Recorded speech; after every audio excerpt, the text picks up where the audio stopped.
लख वार मंग लै, जिदा रब ते ईमान है वह बोले, बाकी चुप रहन। ते एक मसला होर सुन लो, कई जगह ऐसियां होंदियां उत्थे चुप रहना हुंदा है, कई ऐसियां ने जिथे बोलना जरूरी हुंदा है। जे ना बोलीए ते रजामंदी है, सकूत रजामंदी दी अलामत है।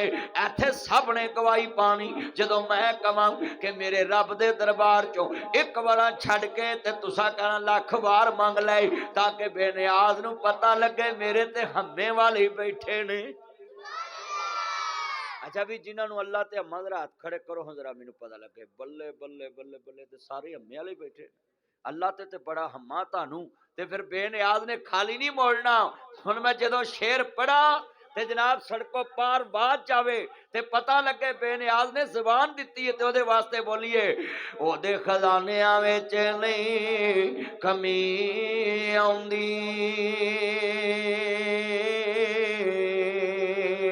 एक वार छड़ के सुभान अल्लाह ले लख वार कवो। घर मावां नूं सताउंदी, इत्थे मौलवी नूं सताउंदा है जी।